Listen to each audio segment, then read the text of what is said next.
What kind of leader are you?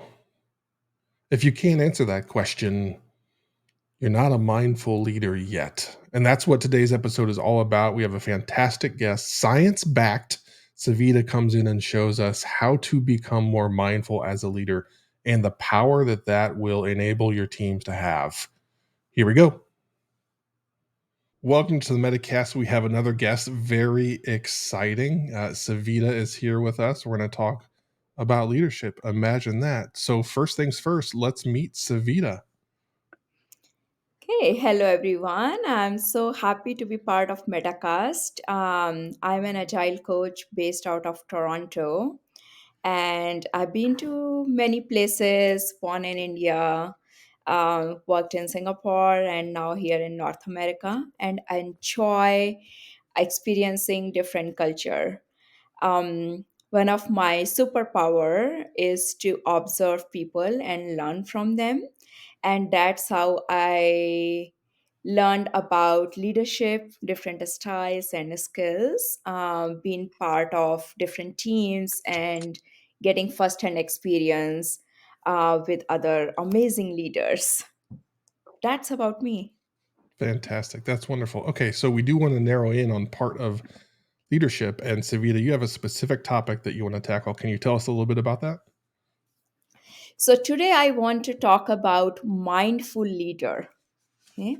Mindful leader is a person, regardless of the role or responsibilities.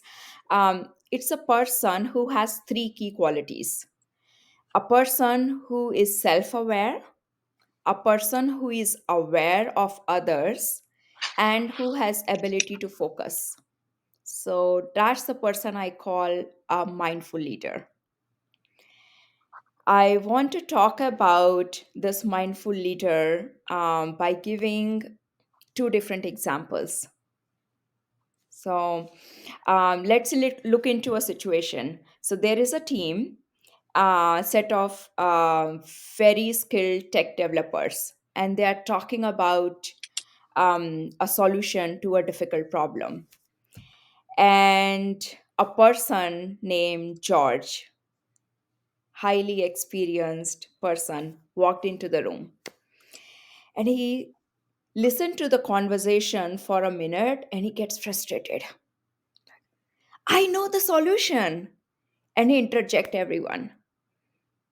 I don't want you to discuss about the solution anymore. I know the solution. Go back to work and do the thing. Okay? And feel a team was so discouraged, and they felt like there is no trust and they cannot collaborate. In a very similar situation, the other day, another person, very experienced, named Lisa, she walks into the conversation when developers were talking about a new product idea.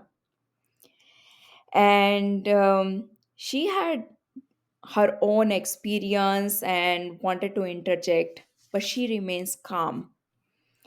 In the moment, she decides to listen to everyone and give chance everyone to share their own ideas. So she wait for her chance, ask permission, and she shares. And then encourage everyone. Okay, now we listen everyone ideas, and here is mine. What do we want to do about it? And it started another conversation to come to that conclusion, to decide the next steps. So here we have George and Lisa. What do we want to be? What would you like to be, Josh? Oh, I mean, come on. Like, let me hire Lisa right now. Can I get her resume, her email address, phone number, whatever it is? Like, I'm calling Lisa and she's gonna come on board. George can keep doing his thing. He can have fun wherever he's at. Well, I mean, I don't know. I think I want to hire Georgisa, and so because I mean, I get it. So Lisa is clearly more mindful, clearly more effective as a leader, and in agile context, clearly more effective. But at the same time, and she did this. but sometimes situationally you need to be a George. So I'm just going to throw percentages out there to see how you all react. But I think it's maybe an 80-20 thing or a Yeah. 90-10 thing. Maybe 10% of the time you need to activate your George, Yeah. and 90% your Lisa. Sometimes teams are lost. Uh, Sometimes, let's say it's a really chaotic situation and you sense that the team is lost. Like it's a chaotic situation. I'm thinking Kinevin.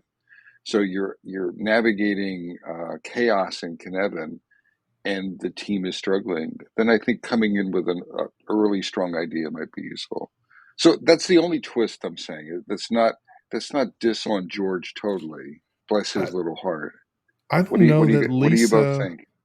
Lisa might still do that. I think being mindful, you Yeah, would yeah, recognize the situation. The thing that bothered me about George was and like I struggled not to say anything when Savita gave the example because it was like so visceral. It's like, get back to work. It's like, so the thing they were doing wasn't work. And like, those are the things that bother me when people try and like put people in a little bucket over here. Like, yeah, work for you is defined by having your little yeah, fingers on a keyboard typing away. And if you're not doing that, then like forget it.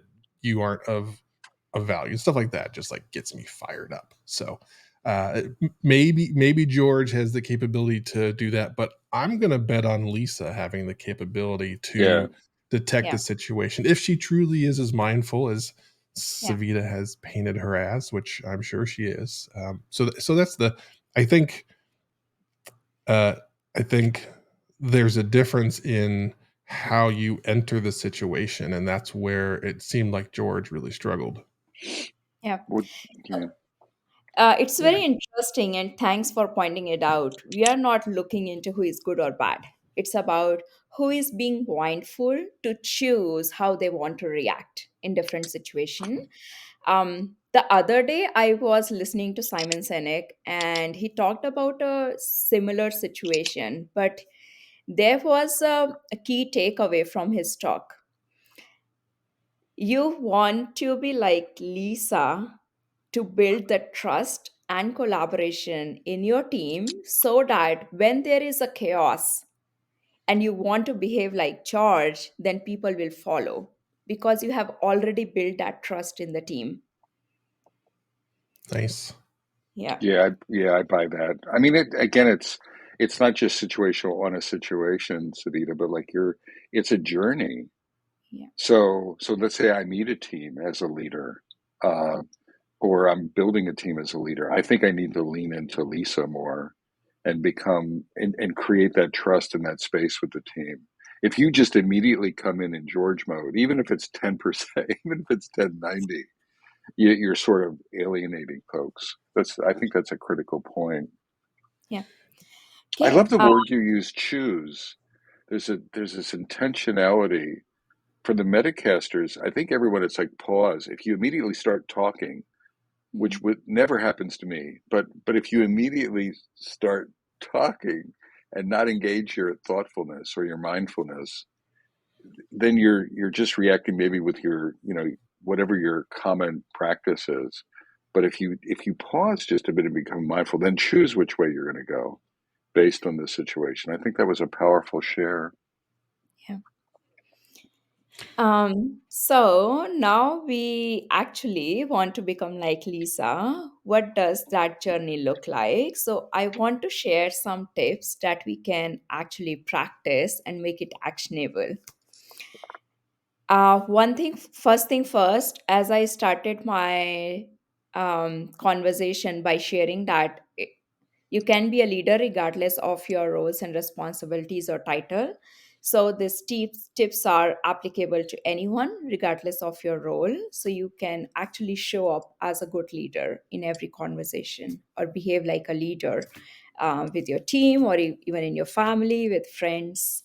So it's just skills. So I'm going to share two techniques. Very simple. The first one is how we can improve our focus. And it's becoming very difficult in this digital age when we are multitasking all the time. So we have to put um, effort into building our focus. How we can do it is another question to you, George and Bob.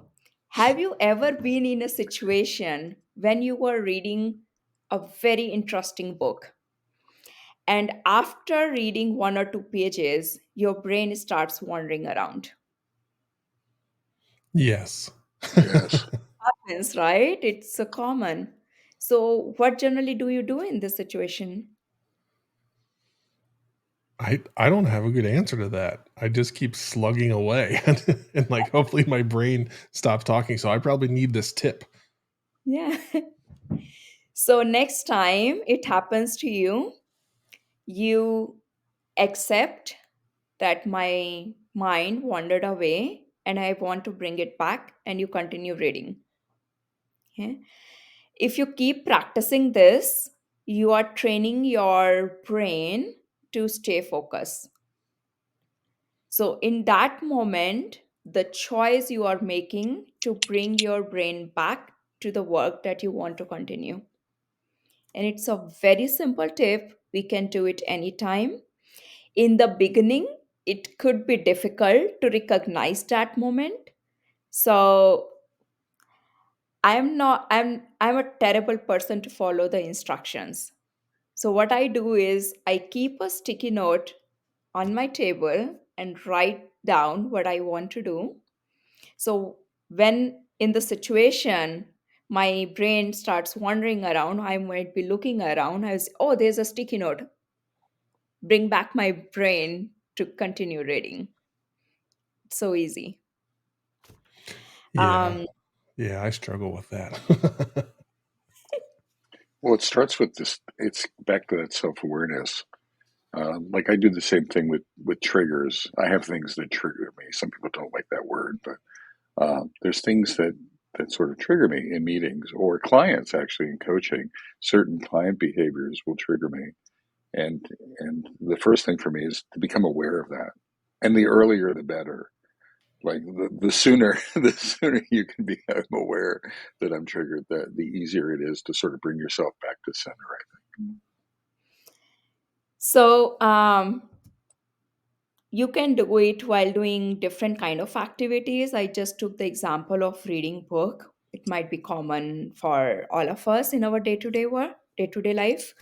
But when we keep practicing this, what happens in the situations like Lisa or George walked into the discussion and they had the urge, so, in that moment, we see that our brain is trying to do something which we may or may not like to happen. So, at that point, we can make a choice what we want to do. So, this is tip number one, how to improve your focus.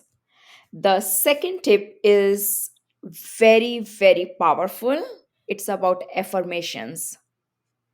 So you can do it with meditation or sitting in a silent space or while brushing your teeth in the morning to utilize your time better. Um, it's a very simple thing. So, for example, you want to build trust with your team members. The very underlying message that comes to my mind is we want to be non judgmental about different people's behavior. Only then you behave in a way that will build trust. Okay. So a simple affirmation regarding to this is that you take a deep breath and say to yourself, I experience this moment without judgment. So what happens in that moment is you are again feeding your brain with a message that I want to experience this moment without any judgment. So, if you keep doing this, what happens eventually, you will train your brain to become non judgmental over a period of time. So, whenever you are in a situation and a thought comes to your mind regarding any bias or judgment towards people's action, then your brain will remind you you chose to become non judgmental. So, it will become habitual. So, this is my second tip. So I leave these 2 tips to the audience today. I like the tips. Thank you, Savita. Josh, uh, I think you need to practice that second tip with me. You will become non-judgmental with Bob Galen Uh, and, and work on that. What do you think? I can work on it. I can't make any promises, but I'll work on it. I don't know that my behavior will change. That's one of the things that I um that I want to jump in here with is Savita's talking about building habits. And in previous Yeah. episodes, we've talked about that and the difficulty of it. And one of the things I want to remind all the viewers and listeners of is give yourself some grace. Like, this is hard stuff. Building these new habits is hard. So Savita's talking about things. It's going to take you weeks, months, depending, maybe years, depending on who you are and the time you have and the dedication. So, but just make sure that you don't get frustrated with yourself if you're not there yet. This is hard stuff. So number one, you got to be ready for the battle, and number two, just make sure you honor the effort that you're putting into it, because it is a real challenge. Yeah. And thanks for giving a good reminder. First thing first, love yourself. Be gentle to yourself, and only then you will see the growth in yourself. Nothing comes out if you start regretting or criticizing yourself. It's not a good start. Yeah. And as you mentioned, Josh, it's a tough thing to do. It might take months and years. Uh, so find a partner who wants to join the party Mm, with you. mm. It becomes easy. That's good. Yeah. Yeah. Yeah. Yeah, Bob. You know, maybe I you don't want should to partner. partner in, the same thing you're asking. Maybe we could do that together. What? You could be non-judgmental also. I have no judgment at all. I am a judgment-free zone. That's probably not Mm. true. Save. Just mention save. I am a. Yeah, yeah, It's like my kryptonite, my judgment exactly, kryptonite. exactly. I as Sweta, you were talking, I was thinking about there's the mindfulness. I was thinking of replacing it with there's the intentional leader, and I'm not Yeah. replacing mindfulness, but there's this moving from being a reactive leader, Mhm. that I'm just flowing and reacting well, making decisions. And particularly, I think in technology, if you look at two sides, I'm a technical leader, whatever that means, and then I'm a soft leader, right, or a behavioral. I'm a leader. It's being intentional. I think we're intentional as technical leaders on the technical things sometimes. We're thoughtful, we're process oriented, but then when Mhm. it comes to dealing with teams, we get emotional, Yeah. and we're not intentional. And I think in just showing up at every moment with intention, with thoughtfulness, with mindfulness and intention, and then Yeah. just getting sharper with that. Yeah. Oh, that's really a good message. Being intentional, it resonates better. Yeah. Yeah. So, and leaders, this isn't, I don't know if this is optional. I mean, I think Savita brings up some really, it's an important notion. If you want to be an effective, I'm not threatening anyone, Metacasters, but it's like, if you want to be a good leader, I think the soft stuff is the hard stuff. And Yeah. it's really relationship building with folks, and sort of connecting with folks and building teams. It matters with your intentions. Is your intention to squeeze more juice out of the lemon? So we didn't say it earlier, but it's like resources. If you're a leader of resources, then you're trying to squeeze juice out of them. If you're a leader of human beings, well, then it's not about that at all. Yeah. Except if it's Josh, I want to squeeze. I want to squeeze. Luckily, there's a lot to squeeze, so we're And good that's there. you beat me to it. I was ready to go off on a tangent, Oh gosh, and yeah. you took it away So, from me.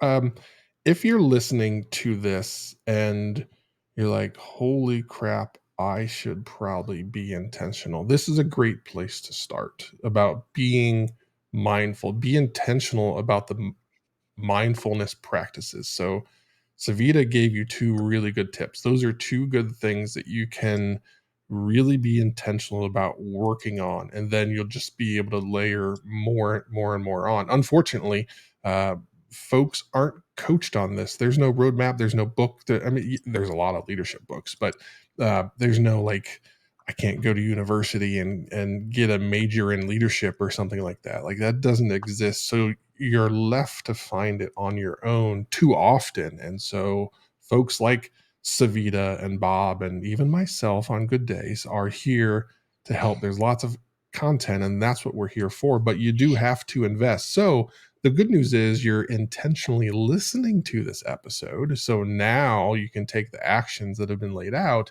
and start to turn that into reality. Yeah. So I just want to leave one message to people who are like me, who are very logical and want to know the reason behind everything before they believe and start working on something. I am like that. I was a science student. I want to know the science behind everything. So these tips and practices and mindfulness all are backed by the neuroscience. So neuroplasticity, which is a specific field in neuroscience, talks about how we can create a new neural pathways in our brain so that it will become habitual to us. Okay. So practicing something again and again actually create new neural pathways. It activates your brain. And when it becomes natural to you, you will behave in the similar fashion. So, for example, when first time, like maybe you are a kid walking across the street and your parents tell you, hey, this is the, when you see the red signal, you have to stop. It might be hard for you in the beginning. Every time you are going to cross the street, you see, oh, red, I have to stop. Green, okay, go. So you are repeating the simple message again and again. But after some time, when you are young and adult, you don't have to remind this rule to your brain. It becomes so natural. Even if you are multitasking, you will stop at the red light, right? And it because you have built that neural pathway in your brain so that it becomes so natural to you.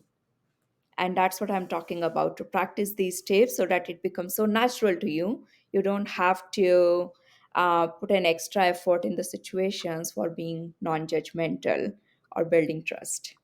So that's the science behind being a mindful leader.